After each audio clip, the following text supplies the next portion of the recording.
Sí, ya se escucha. Acerca de la santidad de Dios.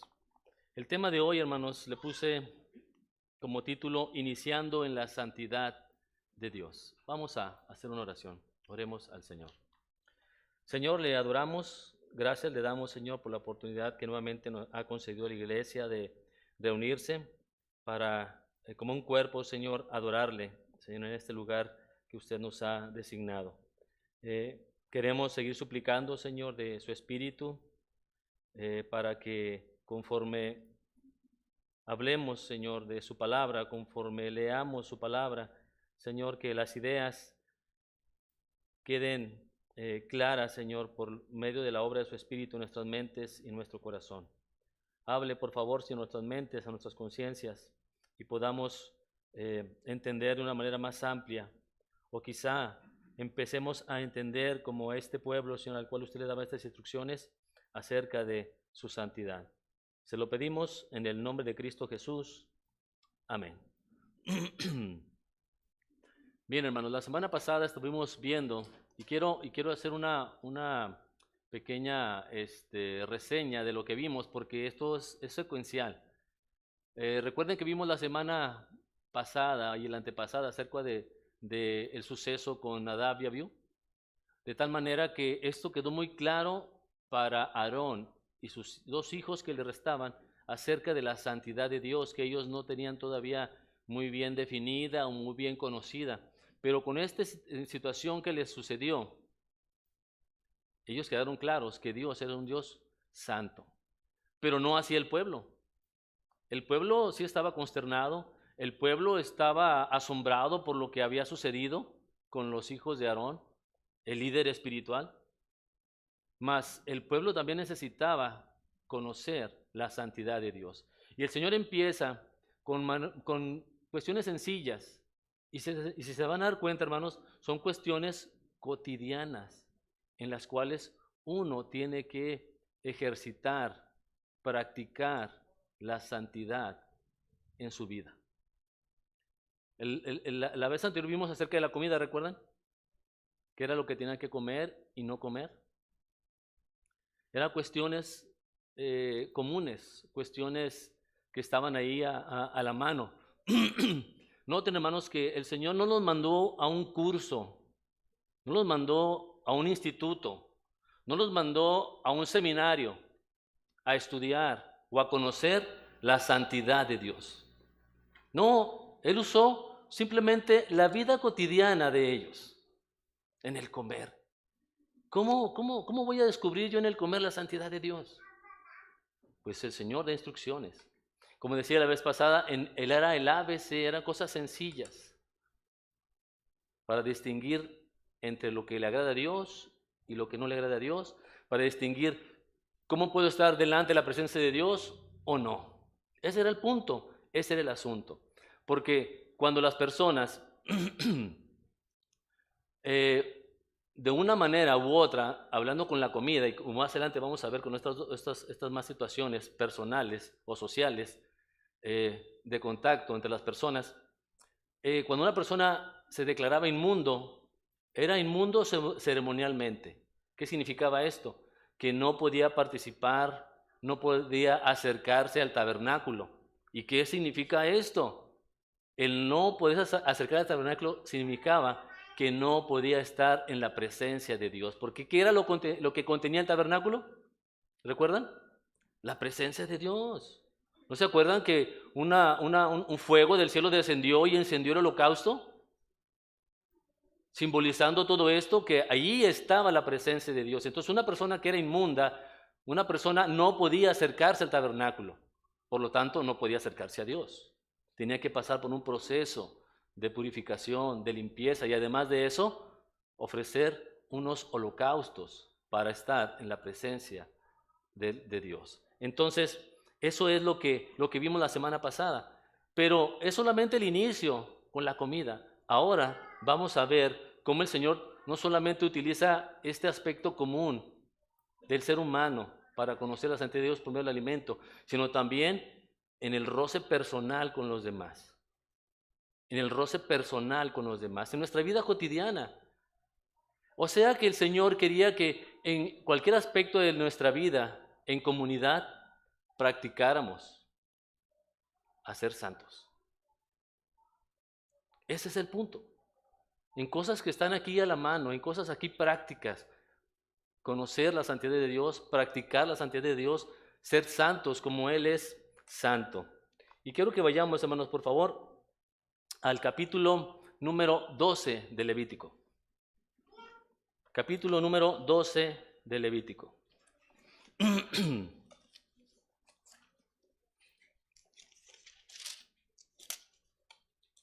Aquí vemos, hermanos, purificaciones para una mujer después del parto. Eso era algo cotidiano, eso era algo muy conocido, hermanos, en la sociedad. Todo el mundo sabía quién iba a tener hijo.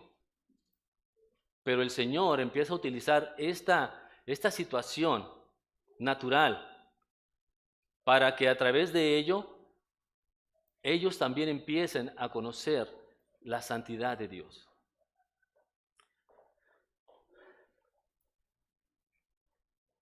Ahora, hermanos, algunas formas en que se incurría en impureza no eran necesariamente pecaminosas, porque el dar a luz un hijo, hermanos, no es pecaminoso. Porque acuérdense que el Señor dijo en Génesis, fructificad y multiplicaos, fecundad y multiplicaos. Entonces, y eso dijo que el Señor que era bueno. Entonces, no es, hermanos, pecaminoso el que una mujer dé a luz un hijo. Pero entonces, ¿en qué consiste, pues, lo inmundo en ello? Porque dice el verso del 1 al 4, habló Jehová a Moisés diciendo, habla a los hijos de Israel y diles, la mujer cuando conciba y dé a luz varón, será inmunda 7 días conforme a los días de su menstruación, será inmunda. Y el 8º día se circuncidará al niño, mas ella permanecerá 33 días purificándose de su sangre, ninguna cosa santa tocará, ni vendrá al santuario. Noten, ese es el asunto. Ni vendrá al santuario hasta cuando sea cumplidos los días de su purificación. Ese era el asunto, hermanos. Cuando una persona era inmunda no podía estar en el santuario de Dios, porque era inmunda, y Dios es un Dios santo. Entonces ahí va la mecánica, hermanos, de la enseñanza. Así que el parto no es en ninguna forma, hermanos, algo pecaminoso. Al contrario, está aprobado por Dios, es bueno. Si no, ¿cómo nos multiplicaríamos? No obstante, hermanos, Dios exigía que la mujer se purificara, pues mientras no lo hiciera, no podría participar en el culto israelita y mucho menos acercarse al tabernáculo. Que ese era el punto, porque allí estaba la presencia del Señor. O sea, no podía acercarse a la presencia de Dios, no podía adorar al Señor. Y vimos, hermanos, en primer lugar, vamos a ver la purificación postnatal del hijo. Según esta ley, después de dar a luz, la mujer quedaba impura durante 7 días, como lo leímos hace un momento. Y hermanos, como es sabido y conocido por todos, la mujer necesita cierto tiempo para desechar los restos del flujo de sangre o placenta que alojados en el cuerpo les son impuros. De hecho, si esos desechos no se expulsan, la mujer puede morir de infección. Entonces, eso es también lo que el Señor tenía cuidado de sus mujeres, un cuidado en ellas. Al 8º día, después del periodo de la impureza, el niño debía ser circuncidado, tenía que llevar a presentar a este muchacho, a este niño. Y otros 33 días debían transcurrir para completar la purificación. Durante ese tiempo, la mujer debía abstenerse de tocar toda cosa santa y también debería abstenerse de ir al santuario. Podrían ir todos, menos ella. Hay que entender, hermanos, que todo el periodo de purificación de la mujer servía también como una especie de dieta o de cuarentena para que la mujer convaleciera y se recuperara de su parto. Es normal, es natural, para que se recupere. Aunque es verdad que ha habido madres jóvenes que a los 15 días ya quieren estar planchando. Ya quieren estar trapeando. No quieren guardar su cuarentena. Y eso va en contra en lo que Dios ha mencionado en cuanto a su propia recuperación de su cuerpo. Así que, hermanos, es conveniente que la mujer guarde un periodo de reposo para que se restablezca en su cuerpo y también restablezca sus funciones normales antes de integrarse nuevamente a las actividades del trabajo, en casa o donde esté. Dios, hermanos, piensa en eso. Piensa en la mujer. El interés de Dios, hermanos, es tener cuidado de la salud reproductiva de la mujer. Que se recupere para que esté en condiciones de volver a ser productiva. Si no lo hace, en el futuro tendrá complicaciones físicas. Ahorita no siento nada, dicen. No, ahorita no. Pero más tarde, los años, te van a cobrar la factura. ¿Por qué no te cuidaste? ¿Por qué no estuviste quieta?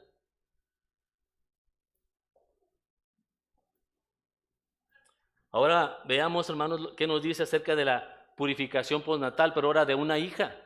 Porque lo primero es de un hijo, ahora de una hija. Cuando la mujer tenía una niña, el tiempo de la impureza y de la purificación era exactamente el doble. O sea, no 40 días, sino que la niña era el doble, 80 días de recuperación. Doble cuarentena. El pasaje, hermanos, no explica meramente por qué era así. Hay alguien que dice que porque para que se recupere de un niño es más diferente que de una niña y por eso se requiere más tiempo. Pues eso sí, no lo sé. Pero la escritura no explica, no le explica esto. Solamente dice que es el doble. Pero todas las provisiones de Dios, hermanos, son perfectas y para el bien de la persona. Si Dios lo dice, perfecto, está bien. Y luego vemos, hermanos, del verso del 6 al 8 del capítulo 12, vemos las instrucciones que Dios da para que la mujer pueda purificarse y pueda reintegrarse en su momento a la adoración a Dios. Los sacrificios requeridos para la purificación de la mujer eran el holocausto y la expiación. ¿Se acuerdan del holocausto? Donde todo el animal era quemado y ofrecido a Dios. Y la expiación era por una culpa, por un pecado, era expiación por el pecado que ella hubiera cometido. Pero como dijimos hace un momento, el dar a luz no es pecado. Entonces, ¿por qué Dios le demandaba una ofrenda por el pecado cuando ella pues no había pecado? Solamente tuvo a su hijo, que Dios mandó que lo tuviera. ¿Por qué Dios demanda eso? Vamos a ver. Así que, hermanos, este último sacrificio, la expiación, que era la ofrenda por el pecado, no se exigía porque se considerara el parto como pecado, sino porque era el sacrificio convencional. Era algo ya de chaleco, hermanos, que tenía que llevar alguien. Era algo ya de chaleco. Por eso les decía hace un momento que aquel que cometía un pecado, cuando veíamos en Levítico 4 o 5, que aquel que cometía un pecado tenía que llevar todos estos sacrificios si quería estar bien con Dios, si quería acercarse al tabernáculo, si quería adorar a Dios. Le costaba caro. Tenía que llevar varios animales, tenía que llevar varias cosas, varios sacrificios para ponerse a cuentas con Dios. Entonces, este sacrificio de la expiación o por el pecado era un sacrificio convencional de los pecados para todo aquel que se acercaba al tabernáculo. Todo aquel que se acercaba de chaleco, tenía que llevar este sacrificio. Incluso, hermanos, los sacerdotes. Incluso los sacerdotes tenían que hacer este sacrificio por el pecado. Entonces no es algo que fuera un pecado meramente el tener un hijo o una hija, sino que era algo que todo israelita tenía que hacer al acercarse a Dios, al tabernáculo. Y en el verso número 8, hermanos, nos muestra que cuando la familia era pobre, podía presentar su ofrenda tomando el privilegio de los que tenían recursos limitados, de los que tenían pocos recursos. En tal situación se podían presentar 2 tórtolas, que este fue el caso de María, la madre del Señor, en Lucas 2, versos del 22 al 24, que dice esto: y cuando se cumplieron los días de la purificación de ellos, habla acerca de esta ley de Moisés. Cuando se cumplieron los días de la purificación de ellos, conforme a la ley de Moisés, le trajeron a Jerusalén para presentarle al Señor. O sea, ¿a los cuántos días? A los 8. Dice el verso 23 en Lucas capítulo 2, como está escrito en la ley del Señor, todo varón que abriere la matriz será llamado santo al Señor. Y sigue diciendo el verso 24, y para ofrecer conforme a lo que se dice en la ley del Señor, un par de tórtolas o 2 palominos. Era lo que se ofrecía, hermanos. Bien, esto es a grandes rasgos, hermanos, lo que podemos extraer de este capítulo número 12.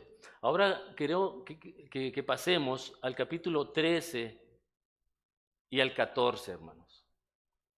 Que aquí nos muestra el Señor leyes acerca de la lepra.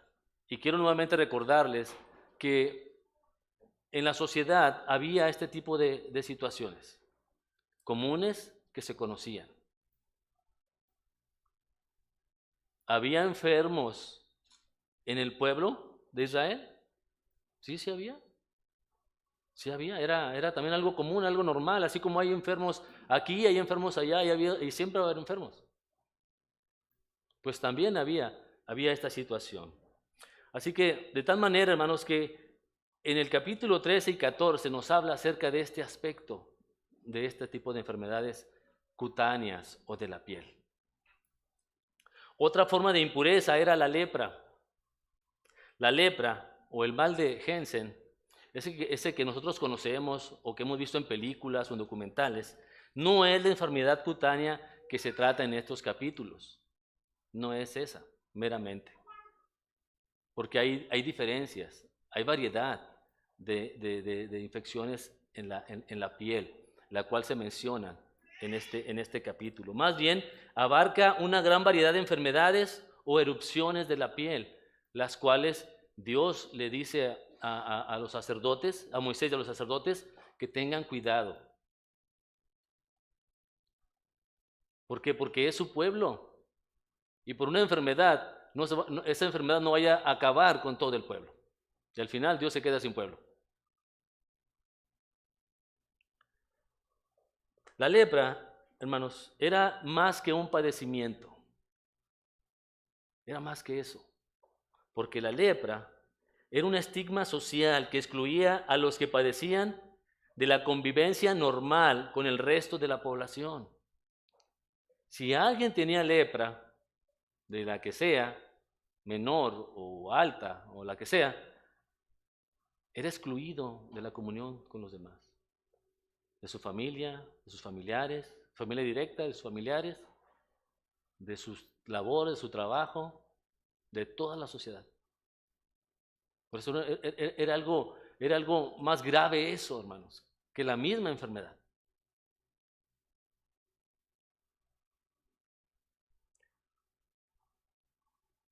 La lepra, hermanos, esto lo podemos ver en el verso número 46. Mire, véalo por favor, 13:46.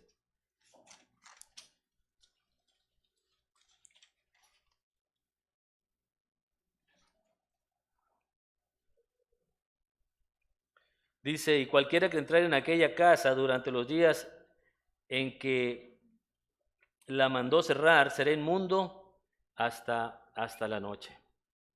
Y en Números 5:2, no, perdón, me equivoqué, estoy viendo el 14, es el 13:46. Aquí está.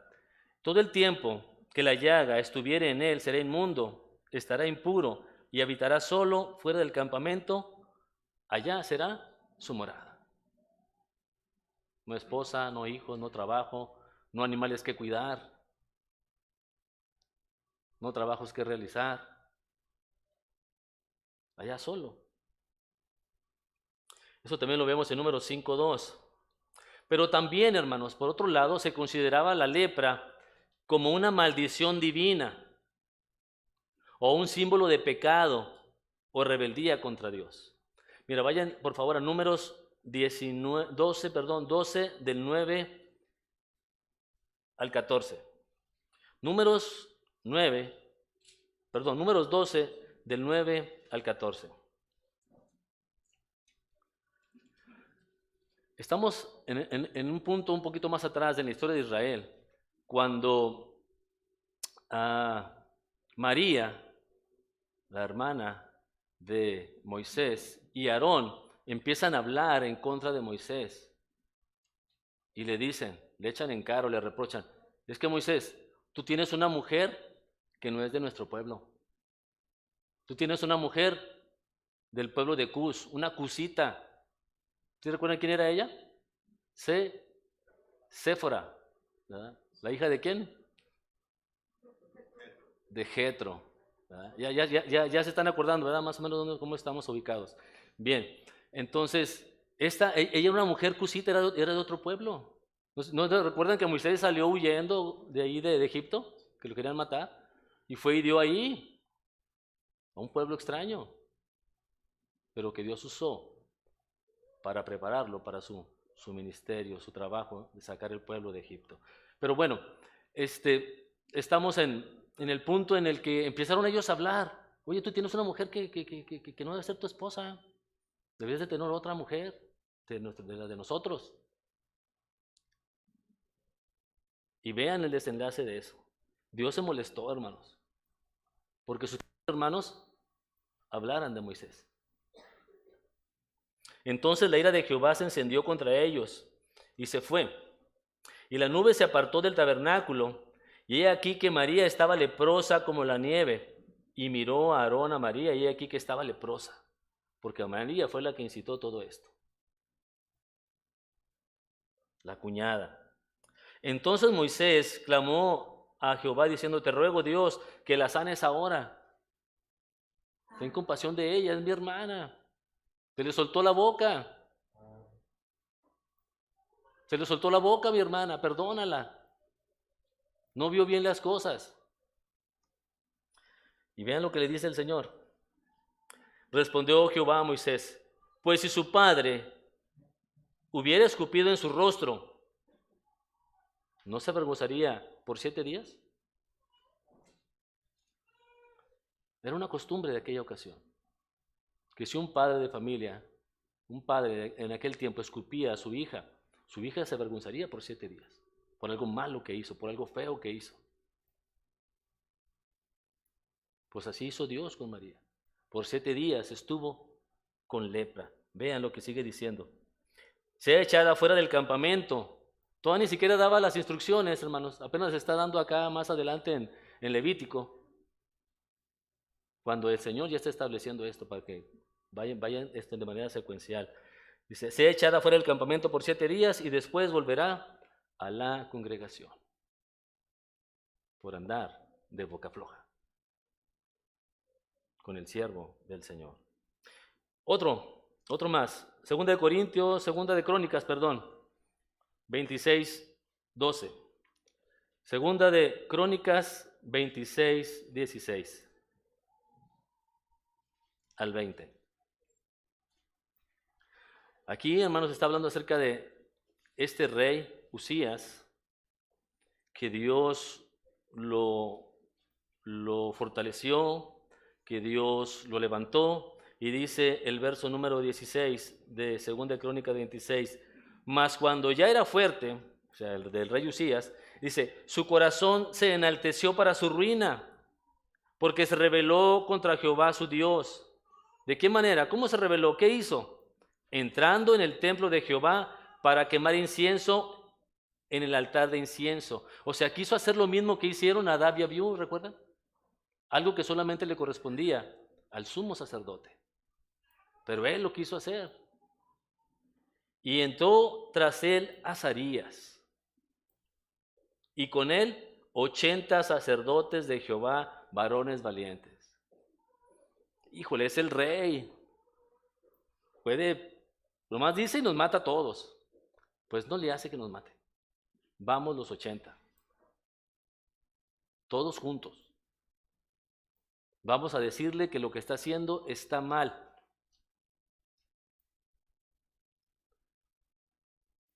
Y ahí los tienen, hermanos. Verso 18. Y se pusieron contra el rey Usías. No, dile tú. No, dile tú. Tú, no, tú. No, tú que eres el... No, ellos todos juntos, hermanos, como uno solo se pusieron, con rostro, con su frente fruncida delante de él, diciéndole, estamos en contra tuya. Y no nos vamos a mover de aquí. Eso que estás haciendo, eso que pretendes hacer, es un pecado muy grande delante del Señor. Dice, y le dijeron, no te corresponde a ti, oh Usías, el quemar incienso a Jehová, sino a los sacerdotes hijos de Aarón, que son consagrados para quemarlo. Sal del santuario porque has prevaricado. ¿Se dan cuenta, hermanos, el tono de voz? ¿Sí se dan cuenta? Bueno, yo le pongo ese tono, ¿verdad? Pero no sé si se dan cuenta de esas palabras. Lo están mandando al rey. Lo están mandando. ¿Sabes qué? Salte de aquí. Vámonos. Dice, sal del santuario porque has prevaricado y no te será para gloria delante de Jehová Dios. Ellos, hermanos, tenían más temor de Dios. Más temor de Dios que del hombre. Ahí lo vemos. Sal del santuario. Oh, que soy el rey. Sal del santuario. Quien sea que seas tú. Solamente la persona que Dios dijo que debía estar es la que tiene que entrar a hacer esa función. Tú no. Entonces, hermanos, dice el verso número 19, Usías, teniendo en la mano el incenciario para ofrecer el incienso, se llenó de ira. ¿Y ustedes qué? Pues si yo soy el rey, yo hago lo que quiero. ¿Sí? Menos leer la Biblia.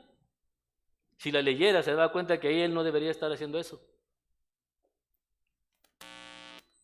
Y en su ira contra los sacerdotes, la lepra le brotó aquí en la frente, hermanos. Y yo creo que cuando le brotó la sintió, ¿no? Creo que algo le rascaba, algo aquí pesado, ¿no? Algo así, una costra, no sé, algo, no sé, la sintió. En ese mismo momento, hermanos.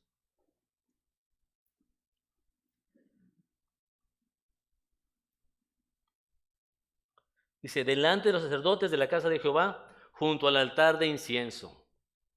O sea, ni siquiera hizo lo que quería hacer. O sea, Dios lo libró de eso. Antes de que emprendiera, antes de que ya tenía toda la intención. Pero Dios, hermanos, dice el verso 20, y le miró el sumo sacerdote Azarías y todos los sacerdotes, y he aquí la lepra estaba en su frente, y le hicieron salir apresuradamente de aquel lugar. ¿Sabes qué? Menos debes estar aquí. Menos con la lepra. Si con esa intención debe estar, menos con la lepra. Vámonos, vámonos, vámonos. Y él también, dice, se dio prisa a salir. Ya cuando vio la cosa difícil, ya cuando vio que con Dios no se juega, aflojó el cuerpo. Y sí se fue solo, se salió solito. Porque Jehová lo había herido. Primero estaba ahí muy valiente, haciendo lo que él quería hacer. Dios nomás lo tocó. Y salió de ese lugar. Y vean el verso 21, hermanos. Así el rey Usías fue leproso hasta el día de su muerte. Y habitó leproso en una casa apartada, por lo cual fue excluido de la casa de Jehová, y Jotán su hijo tuvo cargo de la casa de Israel, gobernando al pueblo de la tierra. Entonces vemos pues, hermanos, cómo consideraba el pueblo de Israel la lepra. Como algo que lo podía sacar del grupo, de la comunión con los demás, y como un símbolo de pecado, de rebeldía contra Dios. La lepra. Ellos tenían en mente esto. Vamos a considerar ahora, hermanos, el diagnóstico de la lepra. Porque Dios, hermanos, le dijo a Moisés, los sacerdotes, cómo diagnosticar la lepra. En qué, cuándo se consideraba y cuándo no. Cuál era y cuál no era. Dice la Escritura, hermanos, verso número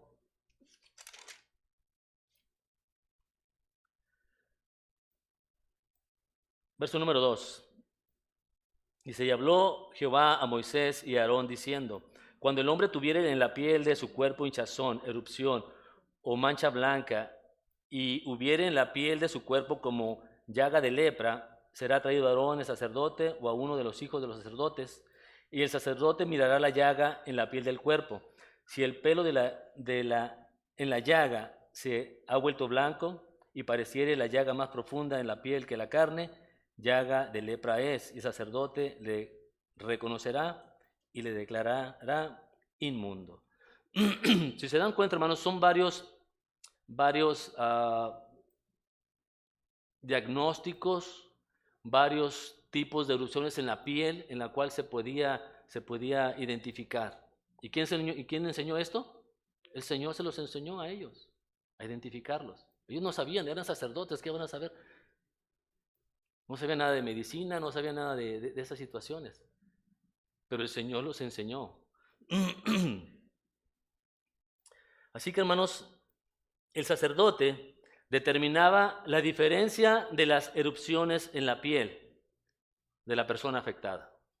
Iba, la observaba, veía si era una u otra, si era hinchazón, si ya tenía una llaga profunda, si el vello era blanco en la parte afectada, si estaba hinchado, si era rojizo. O sea, ellos ya tenían bien ubicado qué tipo de lepra era.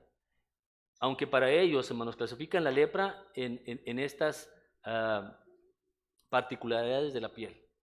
Para ellos era la lepra, ¿sí? Todo este conjunto. Aunque en la actualidad podemos entender que no es lepra, porque había unas ocasiones en que pasaban los 7 días y la persona sanaba. Porque la lepra no se sana, más que con medicamento. Entonces, eso es para ubicarnos, hermanos, que este tipo de enfermedades que nos menciona son infecciones en la piel que por proceso natural se pueden sanar, o por medio de la oración, o por un milagro, o no se sanan. Todo este rango abarca. Así que el sacerdote, pues, hermanos, veía la piel del afectado y lo recluía temporalmente para luego observarlo. Él veía y si él decía, no, esta no es, se me hace que esta no es lepra, esta es una infección sencilla. Pero él si veía algo que en el cual él pensaba o que él determinaba que sí era, lo recluía 7 días. Y al final le mandaba a llamar a ver si se le había quitado, a ver si había sanado, a ver cómo había evolucionado esa situación en su piel. Y es importante, hermanos, mencionar que el sacerdote no funcionaba como médico. El sacerdote no era médico. No. Ni era el encargado de dar el tratamiento. ¿Qué me tomo? Tampoco. ¿No? El sacerdote nada más, hermanos, actuaba como un funcionario de salud pública. Nada más. Que aislaba a la persona que sufría de un padecimiento contagioso en su piel. Es lo que hacía nada más. Identificaba, pues vamos a ponerlo en cuarentena, vamos a sacarlo, vamos a aislarlo a ver cómo cómo evoluciona, si se regenera, si se restablece. Vamos a ver qué pasa. Solamente eso hacía. No daba remedios, no daba pomadas, no daba inyecciones, no daba medicina, no daba pastillas, no daba nada. Solamente era esa su función. Dios lo tenía limitado solamente a eso. Porque Dios, hermanos, era el que tenía que actuar. Dios era el que tenía que manifestar la sanidad en tal persona. O no manifestar la sanidad en tal persona. Porque deben de reconocer esto, hermanos, o recordarlo, que el Señor a quien quiere, Él sana. Y al que no quiere, no lo sana. A quien quiere, libra de la muerte. Y a quien quiere, no lo libra. O sea que la vida y la muerte, hermanos, dependen del Señor. Así que, hermanos, esa era la actuación o la función de los sacerdotes. También checaba a aquellos, hermanos, que sufrían quemaduras y que vieran que su cicatriz, hermanos, se hubiera regenerado bien. También checaban eso y también los aislaban. Se quemó, a ver su llaga. No, pues mándenlo a aislar. No vaya a ser una infección, no vaya aquí a contagiar. Pero recuerden, hermanos, lo que lo hacía inmundo era que no podía participar de los actos religiosos, mucho menos de acercarse al tabernáculo. Como recuerdan el pasaje que leímos del rey Usías, que inmediatamente cuando le vieron la lepra lo sacaron, lo sacaron para afuera porque la lepra no tiene que estar ahí, es inmundo. Y en el santuario está la presencia del Señor.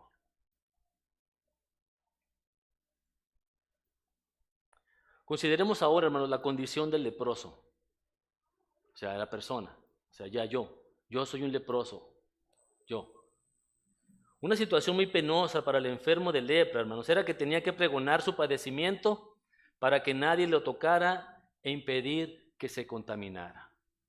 O sea, el leproso, hermanos, tenía que decir, cuando alguien se acercaba, cuando había gente, él estaba ya solo, fuera de la ciudad, y alguien andaba por ahí merodeando, él tenía que gritar, inmundo, inmundo, inmundo. Tenía que gritar eso para no contaminar a su prójimo. Tenía que hacerlo.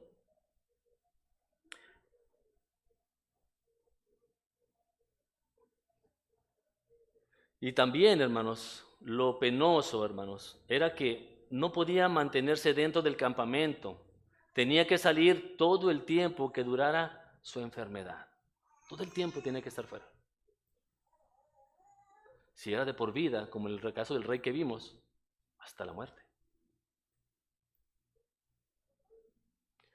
Esta situación desagradable, hermanos, sí, desagradable, pero necesaria, hacía del leproso el tipo de persona de menor estima en Israel. Una persona de menor estima en Israel porque se le consideraba como casi muerto. No podía estar con su familia, no podía trabajar, no podía adorar a Dios. No podía hacer nada. Inhabilitado. ¿Eso no les habla acerca de la inhabilidad del ser humano para ir a Dios? Pues así estaba este hombre, un leproso así estaba. No podía ir a Dios. No podía acercarse al santuario. Inhabilitado, hermanos.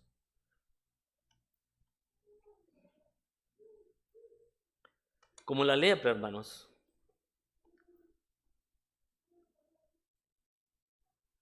El pecado en nosotros, el pecado en cierta manera vuelve inmundo al cristiano. En una manera también lo vuelve inmundo.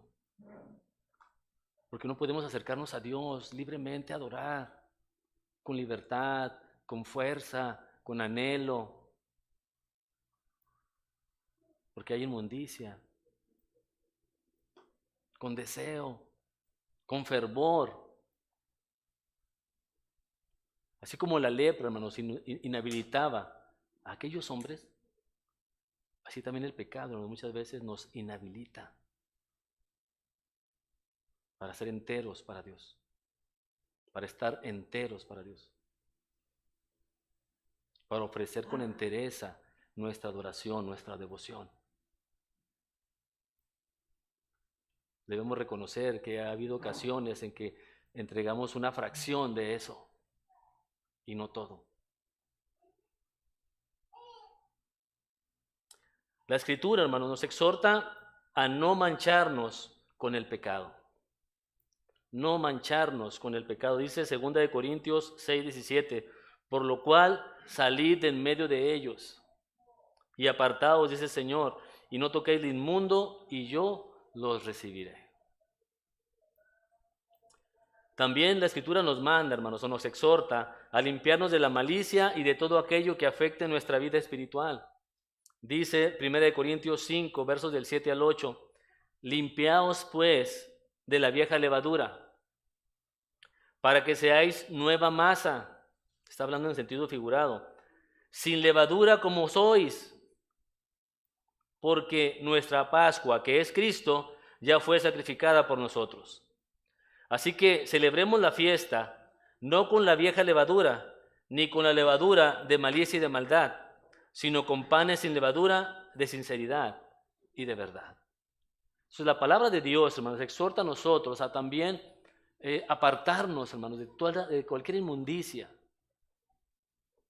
a limpiarnos de malicia y de todo aquello que afecte nuestra vida espiritual. Bien, hermanos, regresemos a Levítico 14. Ya vimos la condición del leproso. Ya vimos quiénes eran los designados para decir quién tenía lepra y quién no. Ahora, hermanos, vamos a ver cómo una persona era limpia de su lepra. Cómo una persona obtenía limpieza de su lepra. El ritual, hermanos, para purificarse era muy minucioso, muy detallado, muy específico. Requería de 2 aves, en primer lugar, una de las cuales se inmolaba como símbolo de la purificación y la otra se soltaba como símbolo de la nueva libertad que experimentaba la persona que había quedado limpia de la lepra. Vean los versos del 4 al 7. Del capítulo 14, hermanos. Versos de 4 al 7. El sacerdote mandará luego que se tomen para el que se purifica 2 avecillas vivas, limpias, y madera de cedro, grana e hisopo, y mandará el sacerdote matar una avecilla en un vaso de barro sobre aguas corrientes. Después tomará la avecilla viva, el cedro, la grana y el hisopo, y los mojará con la avecilla viva en la sangre de la avecilla muerta sobre las aguas corrientes, y rociará 7 veces sobre el que se purifica de la lepra, y le declarará limpio, y soltará la avecilla viva en el campo. ¿Qué es todo esto, hermanos? Pues presentaban 2 avecillas, dos tórtolas o dos palomitas. Entonces, pero los elementos que necesitaba también era un recipiente, era un pedacito de madera, era ese hisopo, y era la grana, ¿verdad? Y que ese recipiente tuviera aguas corrientes, o sea, no agua estancada, sino agua de un río, que la vaciaran ahí. Tu sacerdote sacrificaba a una de las avecillas y la sangre la rociaba en el agua, y ahí metía todo, el pedacito del árbol, el pedacito de matorral, que es el hisopo. Estas eran especies aromáticas, y la grana, que era un tinte rojizo. Entonces todo esto lo mezclaba, sacaba todo junto y lo rociaba sobre la persona que había sido limpiada de lepra. Y al mismo tiempo, hermanos, soltaba una avecilla, la otra, simbolizando que ya nuevamente que esta persona era libre para volver a la comunión con su Dios. Bien, ese era un paso. Segundo paso, después debía afeitarse y lavarse, versos 8 y 9. Y el que se purifica lavará sus vestidos y raerá todo su pelo, pues así como yo más o menos, un poquito más. Y se lavará con agua y será limpio, y después entrará en el campamento y morará dentro de su tienda 7 días. Verso número 9. Y el séptimo día raerá todo el pelo de su cabeza, barba y las cejas de sus ojos y todo su pelo, lavará sus vestidos y lavará su cuerpo en agua y será limpio. O sea, noten lo minucioso de esto, hermanos. Si era una vergüenza raparse todo, hermanos. Raparse la barba, las cejas, hermanos. ¿Quién se ha rapado las cejas aquí? Cuando era niño. ¿No? Cuando eres grande, menos. Bien, pues algo vergonzoso, hermanos. Se ve la persona diferente, asusta, parece de otro planeta. Es vergonzoso. Pero todo ese proceso, hermanos, tenía que hacerlo.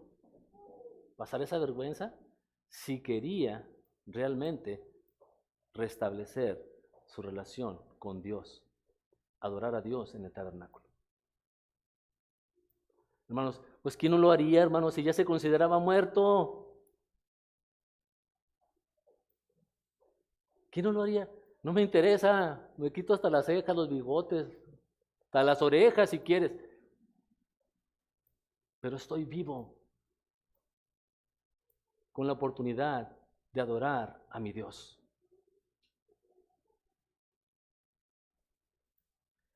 Así que, hermanos, eso era el siguiente procedimiento. Y finalmente, o sea, todavía van ya 2 pasos, ¿no? El primero, el de las 2 avecillas, y luego el de afeitarse todo,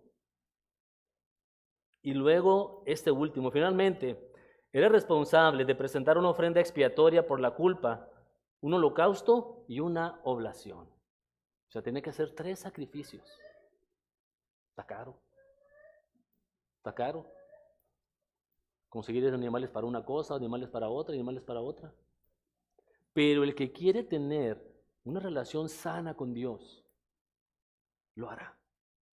Cueste lo que cueste. Cueste lo que cueste.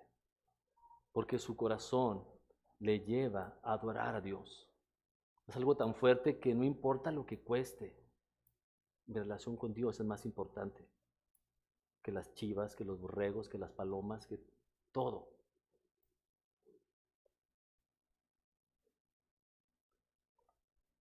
Ahora, hermanos, un aspecto importante de esto era no solamente que se podía diagnosticar la lepra en las personas, sino también en el vestido de la persona, en la casa de la persona.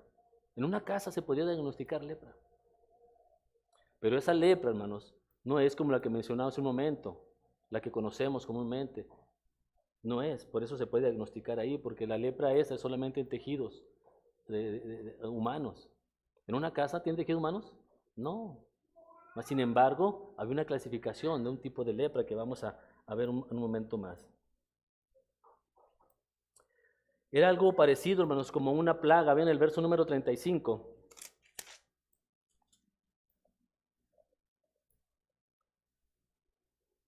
Dice, y vendrá aquel de quien fuere la casa y dará aviso al sacerdote diciendo, algo como plaga ha aparecido en mi casa. Algo aparecido como una plaga. Entonces era la lepra, ¿eh? Una plaga, era algo. ¿Pero qué era? Era algo así, hermanos, como hongo verde. Porque estaban en una situación, en un punto, hermano. Recuerden que ellos iban a poseer unas casas. O ellos tenían sus casas. Ahorita estaban habitando en tiendas, hermanos. Pero en un momento dado, ellos iban a dejar esas tiendas, iban a ser introducidos a la tierra que fluye leche y miel, donde ya otros habitantes habían construido sus casas, los amorreos, los jerqueseos, todos esos, ¿verdad? Que iban a derrotar, iban a poseer sus casas, sus viñas, iban a poseer todo ahí, ¿verdad? Entonces, cuando llegara el momento en que su casa tuviera una plaga, tuviera mojo, o no sé cómo se le dice, hongos, o algo así, o algo salitrosa. Entonces el sacerdote iba, observaba, mandaba destruir esa parte que estaba destruida, mandaba retirar las piedras o raspar las paredes anteriores de la casa infectada, o hasta derribarla si era necesario, porque estaba en esa condición esa casa. Y el Señor no iba a poner en riesgo a uno de sus hijos en una casa así, que pudiera enfermarse. Pero también, hermanos, nos muestra que también en la ropa, en los artículos personales, en mi bolsa de cuero, allí puede haber también incrustado un hongo en la ropa. Era de lana, era de tela, de sustancias naturales. Entonces, todo esto pasaba también por un proceso de purificación.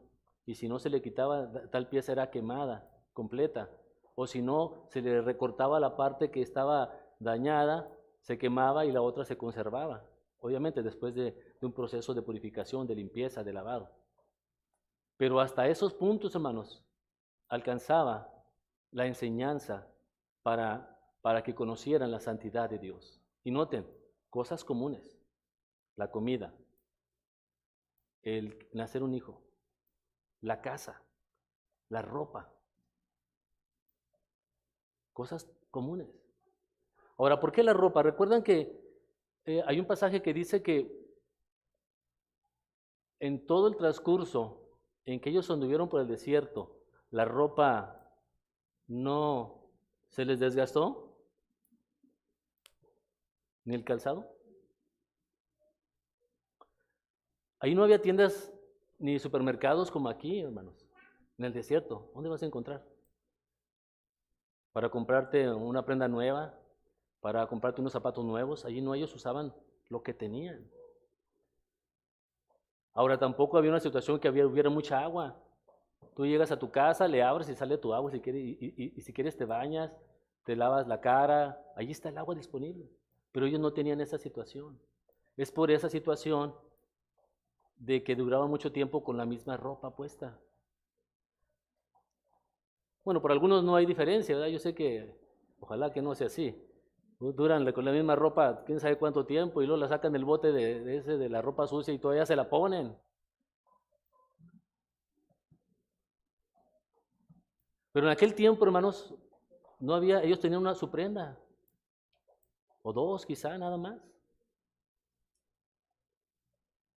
Y por esa situación se hacía estas situaciones en la ropa de las personas.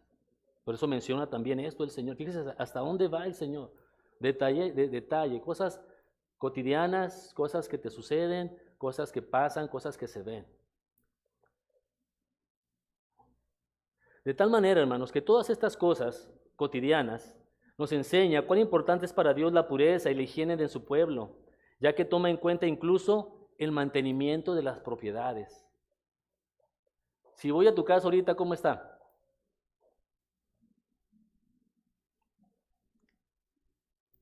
¿Limpia? Pues hasta allá llega esto, hermanos. Hasta allá alcanza esto.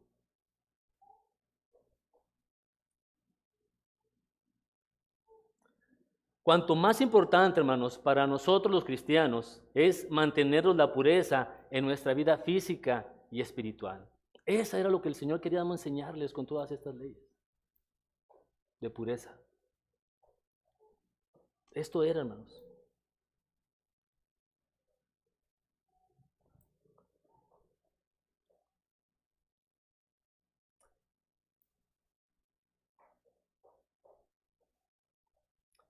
La lepra, hermanos, era una enfermedad que daba pavor al pueblo, porque traía efectos trascendentales para la persona y para su familia. Nadie quería tener lepra, nadie. Nadie. Hoy en día, hermanos, la lepra no está tan esparcida como en aquel tiempo. Ahora con la medicina, hermanos, doctores, medicamento, conocimiento, ya se puede tratar este tipo de infecciones en la piel, cualquiera que sea, se trata. Aún la lepra. Y más, tiene curación si se detecta a tiempo. Ha sido controlada, hermanos, en la mayoría de los países del mundo. Pero hay una lepra, hermanos, espiritual en la cual quiero que nos enfoquemos. Una lepra espiritual. Porque, en primer lugar, hermanos, se pasa a un estado de aislamiento de la persona de su Dios. Cuando una persona tiene lepra espiritual, se aparta de Dios. Y como se aparta de Dios, se aparta también de ¿quién? De la iglesia. Primero se aparta de Dios y luego se aparta de la iglesia, no es al revés. Primero se aparta de Dios y luego de la iglesia. No es cierto de que no, yo me aparté de la iglesia, pero de Dios no. No, al contrario, te apartaste de Dios y por eso te apartaste de la iglesia.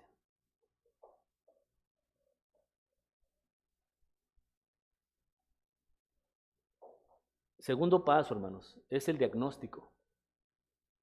Es el diagnóstico, como veíamos hace un momento. ¿Quiénes diagnosticaban? Los sacerdotes. ¿Por qué, hermanos? Porque los síntomas del pecado se manifiestan. Los síntomas del pecado se manifiestan. Ya no ha participado, ya no ha venido. Ha empezado a visitar ciertas cosas que no deben. Lo han observado por allá. El pecado, hermanos, tiene síntomas que se manifiestan, que se pueden ver.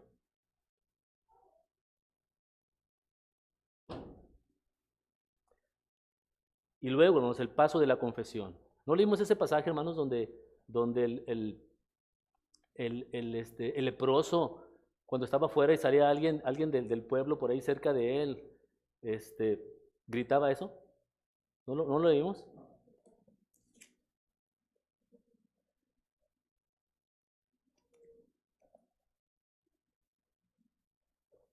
Déjenme checarlo, hermanos. Para que no piensen que se los estoy inventando.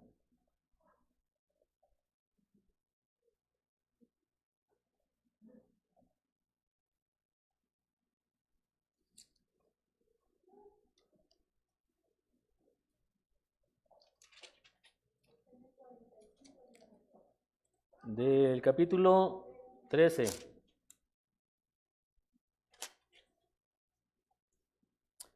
Dice, y el leproso, el que no hubiera llaga, llevará vestidos rasgados, y su cabeza descubierta, y embozado pregonará, inmundo, inmundo. Así que él solito va a gritar, va a confesar. ¿Qué va a confesar? ¿Que él es qué? Que él es un pecador. Que él es un pecador. Es lo que ahora nos traslada a nosotros en esa lepra espiritual. Soy inmundo. Soy un pecador.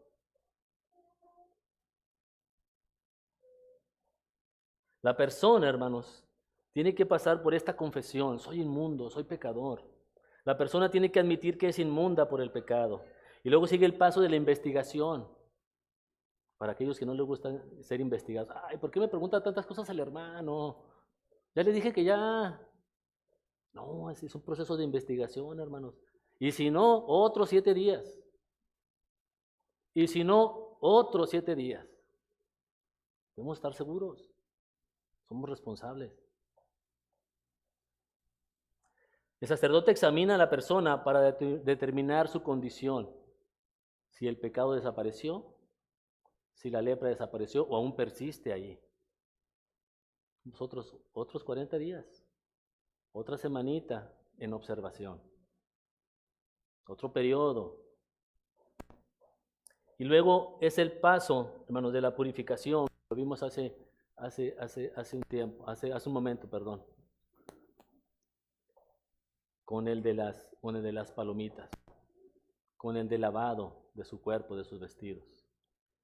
Y después el paso de la restauración, como Él ofreciendo ya sus sacrificios, ¿verdad? Esos sacrificios de oblación, el del pecado y del holocausto. Él era reintegrado nuevamente a su vida religiosa, a su vida como adorador de Dios. Por último, hermanos, el pecador tiene que dar estos pasos si quiere ser limpio de su lepra espiritual. Tienes que ser examinado, tienen que diagnosticarte a alguien tu condición de pecador. Tienes que hacer pasar por todo esto. Si quieres ser limpio de esa lepra espiritual, de ese pecado. Pero la purificación, hermanos, viene solamente por medio de la fe en Cristo y confesar tus pecados y arrepentirte. No habrá otra forma. Solamente la confesión de tus pecados. Cristo es el que purifica. Cristo es el que te limpia de todos estos pecados. Hermanos, ya no me quedó tiempo para hablar del capítulo 15, porque si no me voy a extender un poquito más. Podemos dejarlo para otra ocasión y vamos a orar. Oremos al Señor.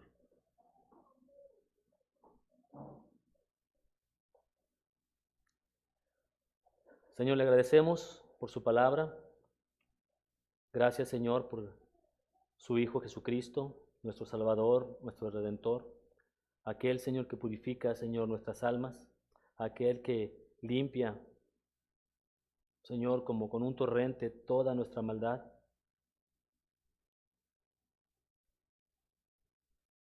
Acudimos a Él, Señor, en arrepentimiento, Señor, por nuestros pecados. Pero también acudimos, Señor, para que nos dé una comprensión más amplia acerca de la santidad, acerca de acercarnos delante de un Dios santo, trascendente. Pedimos, Señor, que tenga a bien, Señor, también iluminar a aquellos que no le conocen, aquellos que aún se encuentran, Señor, titubeando entre dos pensamientos. Pedimos, Señor, que su palabra golpee, Señor, como martillo en su mente y en su corazón. Y gracias, Señor, por el tiempo que nos concede. En el nombre de Cristo Jesús. Amén. Bien, hermanos, vamos a tener un tiempo para celebrar la cena del Señor.